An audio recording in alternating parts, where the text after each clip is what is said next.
This is Chicago's Morning Answer with Dan Proft and Amy Jacobson on AM 560. The Answer.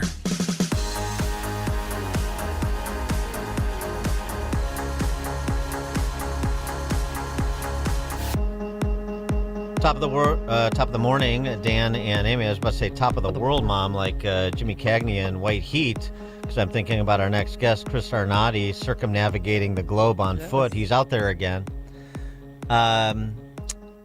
This piece he wrote about American cultural impact on the globe is really interesting. It reminds me of this experience I had, and I'm not nearly the globetrotter that Chris Arnade had, but back in the early 1990s, I probably told this story before, that about 3 years after the wall fell, I was in college and I did a summer program in Washington, D.C., and then I went to Eastern Europe to go to the World Libertarian Convention in Tallinn, Estonia, because, you know, I was a dork. Well, but then weren't you spinning? Didn't you go to a disco and be a DJ too or something? I bartended Estonia? at a underground rave for a libertarian organization in Stockholm. Of course you did. Why not? Yeah. It's interesting. That's what Dan does. But you know, the interesting. So Tallinn, Estonia, though. So now think about this. This was 3 years after the wall fell. So this is 92, and the president of Estonia, which was one of the more sort of like a 30-something-year-old Milton Friedmanite. So they were really trying to push free markets and embrace the collapse of totalitarianism in Eastern Europe. But anyway, so we're staying with a high school buddy of mine, and we're staying in one hotel. We go to this other more upscale hotel because we were not the gentlemen of society that we are today, of course. We're just getting by. And so we go to this other upscale hotel that has a club in the ground floor of the hotel, and literally I thought I walked onto the set of the Palladium, like Club MTV. I thought I was going to see Julie Brown in the center of the dance floor. It was something ripped from MTV, and it reminds that George Will's famous formulation that the Cold War is over and the University of Chicago won it. You know, talking about the wall falling, and the idea that our freedom-oriented economic system ultimately was and compared to their command control system in the Soviet Empire, was ultimately what undid the Soviet Empire. But just the cultural impact. And you see it too, like when you see these caravans coming from southern Mexico to our southern border, and you see people wearing Lakers T-shirts and, right, you know, all sorts of sports teams or band, you know, paraphernalia, T-shirts and hats and stuff, the impact of American culture the world over. And so I was really entertained by this piece that Arnade wrote for the Free Press, talking about some of his experiences around the globe too, including in places where you wouldn't expect to find, for example, a fan of Alan Jackson's music. For more on this, Chris Arnade, writer and photographer, currently taking a walk around the world, as we mentioned. He's also the author of Dignity, Seeking Respect in Back Row America. Chris, thanks for being with us again. Appreciate it. Thanks for having me, and I'm not surprised you used to be a libertarian dork. Well, Hashtag. Yeah, Yes. Used to be may not be. I may need to remove used to be. Anyway, it's you never know where you'll find a fan of Alan Jackson or Tag Team these days, do you? No, yeah, I mean, the Alan Jackson thing was in a small fishing village. I'm talking about, a small fishing village in Uganda, right off of Lake Victoria. And I'm talking about, put on your kind of politically inappropriate hat and think about, wood shacks and, people serving up fried fish and a lot of pollution and people basically living, kind of like a cartoon version of what someone thinks about Africa. And there in the middle of it all is a guy blasting Alan Jackson song with an American flag called, I think it was Gone Country is the song, I believe. Yeah, Gone Country, yeah. Yeah, and, this comes after the very first, when I first arrived in Uganda, at Entebbe Airport. It's far away from the city, so I had to take a cab.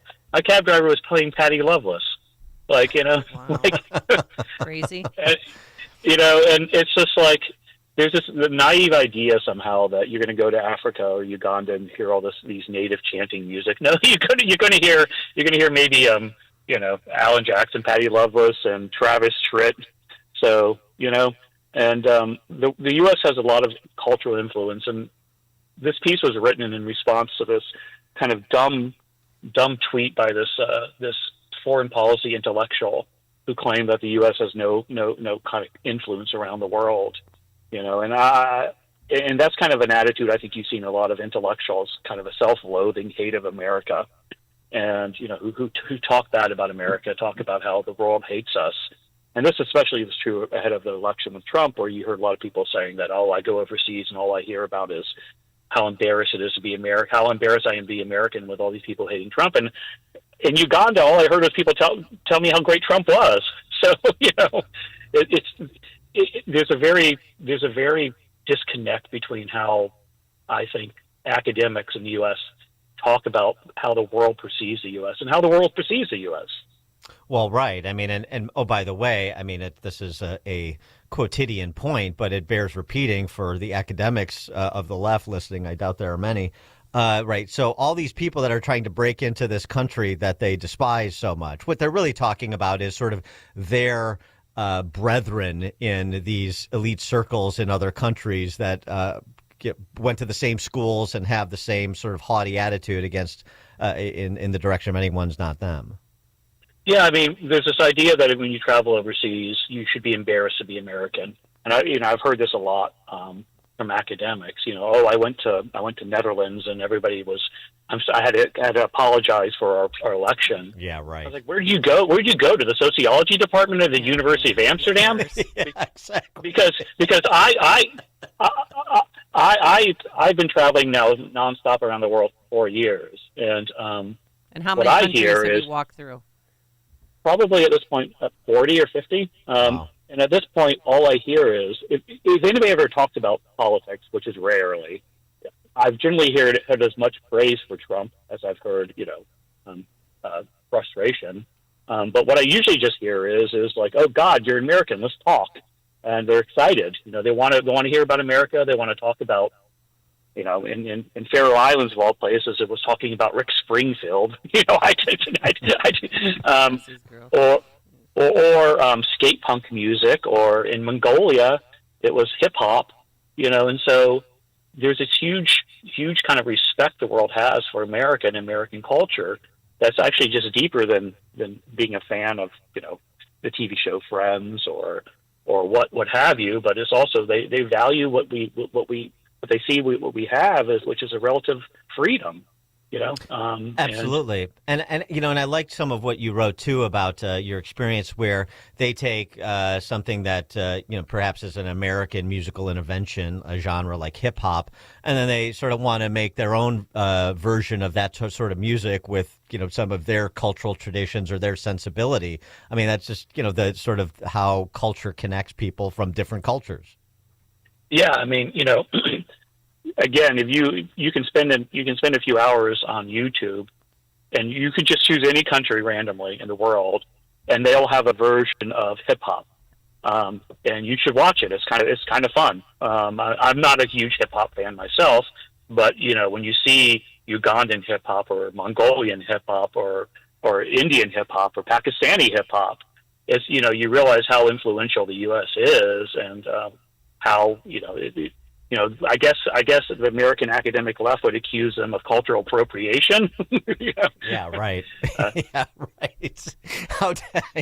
How dare you spin that Alan Jackson record, right? Yeah, where's some leftist skull to tell him to turn that music off, right?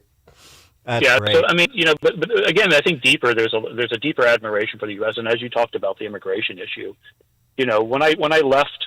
I'll keep on talking about Uganda because that's just one that's, I think, very, very salient. But when I left, I was in Uganda for 2.5 weeks, and I left with about 50 WhatsApp contacts because everybody wants to keep in touch. Because effectively they want to get a green card. They want to come to the United States, And do they want to do it legally or illegally? They would rather do it legally, of course. I mean, I would say that behind the illegal immigration is a true desire to come to the U.S. for many of the right reasons. Yeah, right. So, well, do they know for sure. did they get the message that if Trump becomes president, that it's going to be harder to get into this country? well, to kind of pivot a little bit to that issue, what I would say is I spend a lot of time in El Paso, and so when somebody comes illegally over the border, the nonprofits and the NGOs once they get asylum, which is very quick, they get a mesh bag, a little mesh bag with like basic enough to get them by for a week. And so when you're in El Paso, you can walk around, you can spot the people who just came over the border with their little mesh bags. And so I stay in cheap motels, and the cheap motel that I stay in, the number of people having that mesh bag, there were a lot of Turkish people and a lot of Africans there, because they had realized this was a year and a half ago that you can fly to Mexico City, and then they'll take certain people will take you to the border, and you walk across and claim asylum. So that process is known around the world. That and once Trump shuts that down, that knowledge will disseminate, and people will know that in theory you shouldn't be able to do this anymore. Mm-hmm. Mm-hmm. I'm going to volunteer to be like a cultural attaché to Tom Homan, where like I would say we should let the guy wearing a George Thorogood and the Destroyers T-shirt in, because that's a guy who gets it. But but somebody wearing a Taylor Swift T-shirt, I'm sorry, we're going to have to turn you away. What do you think about that? Yeah, the amount of I would say that as a snob myself, the culture that does go out to the U.S. outside the U.S. is not necessarily my choice. Although I have to say I really do like Alan Jackson, so that worked. Yeah, very good.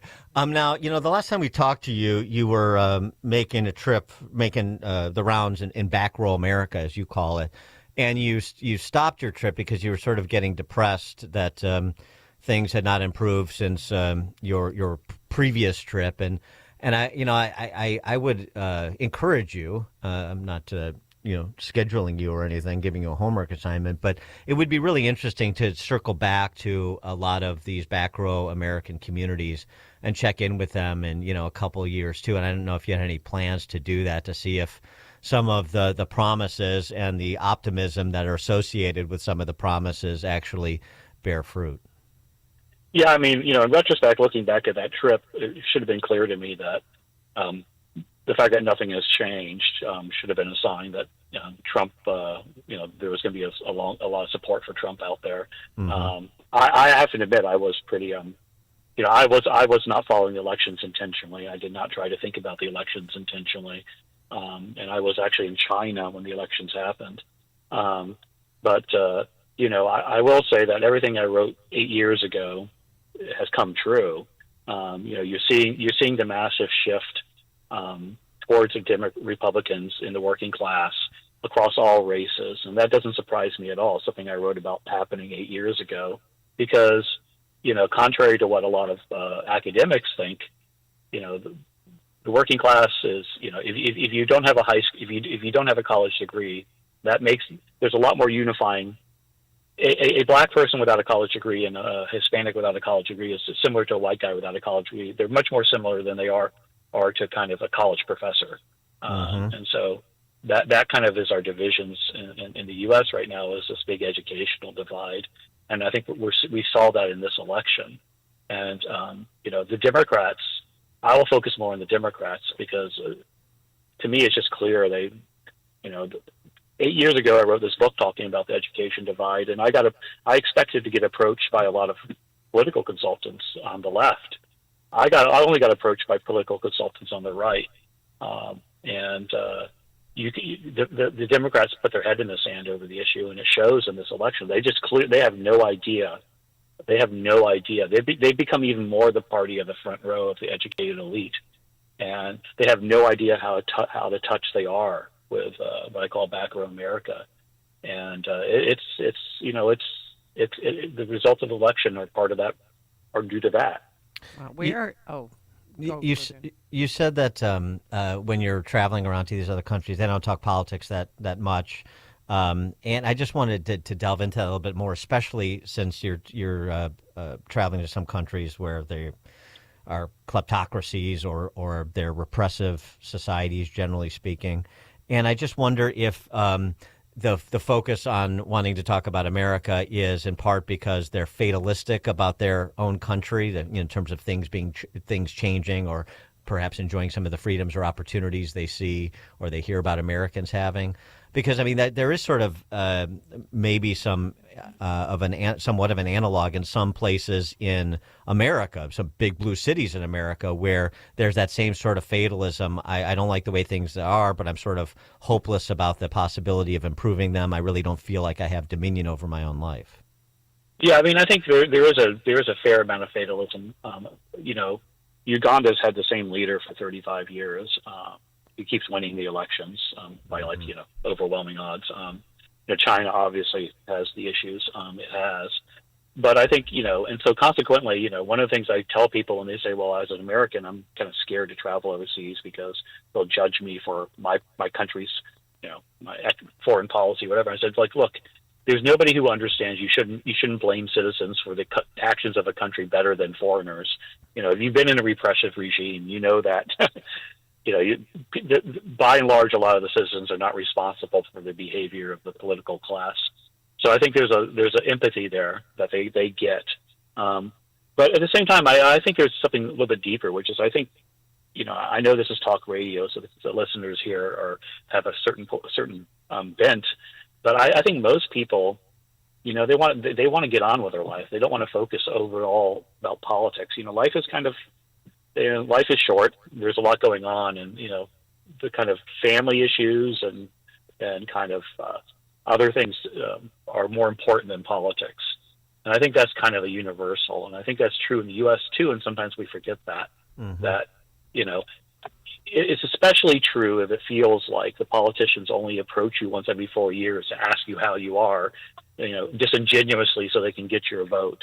And I think there is a cynicism that what I call a justified cynicism that builds up in places where I actually, I wrote a piece in defense of people who don't vote, because it's in many ways it's like the right thing to do. Is like I'm getting nothing out of this. It's time to exit stage left and focus on improving my own life, not worrying about what goes on in these places I can't control. So where are you now? I'm actually home. I just got home after 2 months on the road. So, all right. Well, take a nice break. Yeah. Happy Thanksgiving. Yeah, have some turkey and stuffing and relax for a little bit before you hit the road again. What does a libertarian nerd do for Thanksgiving? Oh, do tell him. I get a pre-made meal over at my golf club. Your hungry man Jack, the turkey. Yeah, well, and then I split it with my dog. I split it with my dog. You're outsourcing it. You're outsourcing it. I am, and I split it with my dog, who, just to confirm the libertarian dork, his name is Hayek, and he's not named after Selma. Oh Jesus! I know. This is what we have to deal with. I know, Chris. I know. It's there's nothing I can do about it at this stage. Chris Arnade is a writer and photographer, the author of the book Dignity: Seeking Respect in Back Row America. Chris, always a pleasure. Thanks for joining us. All right. Thank you so much. Thank you. Always a pleasure. And he joined us on our turnkey.pro answer line. You're listening to Chicago's Morning Answer with Dan Proft and Amy Jacobson on AM 560. The Answer. Ever find yourself in a situation where your cell phone just won't connect?